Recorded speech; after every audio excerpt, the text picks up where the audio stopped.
there is something that I just don't quite like about this newest incarnation of the Twilight Zone. Sure, it has plenty of references to the original series, but it's not quite the same spark as it had back then. It couldn't possibly be me. It must be the series.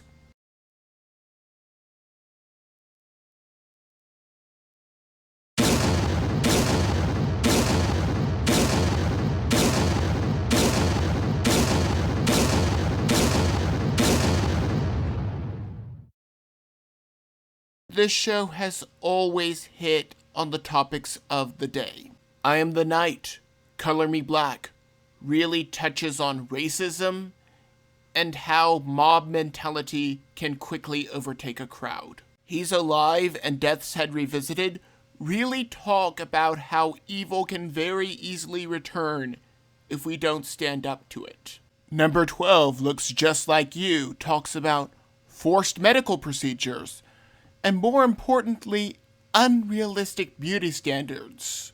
The Monsters Are Due on Maple Street shows McCarthyism, and how people will do anything to save themselves.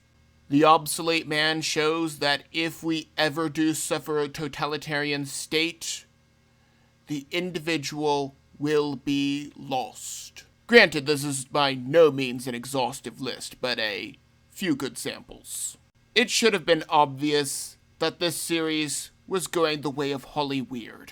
They had an episode where humans were created by an alien species, and another one where pagan deities come to life. Both a far cry from the Judeo-Christian roots of the original series. Episode 1, The Comedian, really does touch on how Hollywood is focusing really far too much on politics, as jokes about the Second Amendment really don't make anyone laugh. People come to the comedy club to be entertained, not to be lectured to, something most of the award shows could learn from. Entertainers and celebrities are the court jesters of the modern day, dancing monkeys, if you will. Their job is to entertain us, not to lecture us. Episode 3, Replay, really talks about police brutality and police racism. However, I would like to point out that if a black cop beat up a white man, no news outlet would cover it for more than a day. Switch the roles, it's suddenly a national story.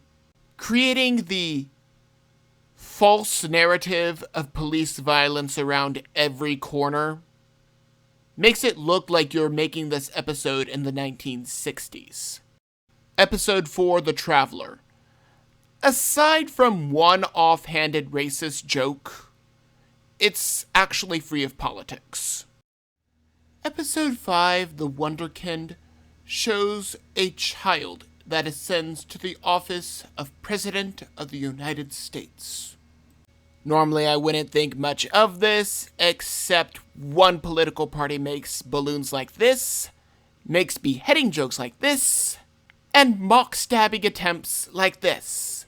It is not hard to tell what the Twilight Zone is trying to imply.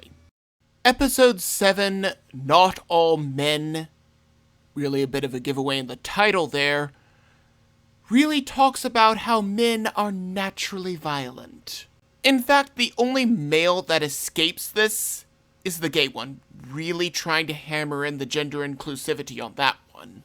While the audience knows that it is The Rock, it is heavily implied that it is present in all men because one of the National Guardsmen, who is not affected by The Rock, still tells one of the female protagonists that she would be prettier if she smiled. Episode 8, Point of Origin, is all about how we treat immigrants. Every nation on Earth has a right to determine the laws by which entering it are allowed. No one said anything when Obama had kids in cages. And now that Trump doesn't have kids in cages, he somehow has kids in cages.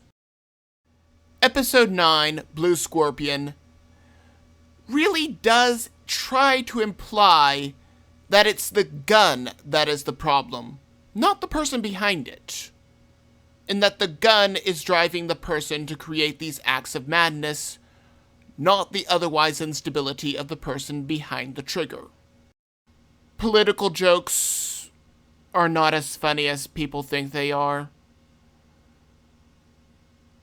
Entertainers, celebrities, and the rest of Hollyweird needs to return to their role of being entertainers and nothing else. I watch shows like The Twilight Zone to be entertained, not to be lectured by a bunch of millionaires in gated communities with private security. I would very much like the second season of this show to be about sci-fi, not politics. What do we do when our world is turned upside down? When everything we thought to be true is ripped away, and we're forced to face a new reality? Sophie Gilson has just awoken to the fact that when we put away childish things, we may be closing our eyes instead of opening them. And that perhaps our only hope is to face all reality. A multitude of truths not shrinking from that vital, arrogant, fatal, dominant X beyond imagination, but to embrace it. To open ourselves to the unknown. Not the end of the story, but a new beginning for the Twilight Zone.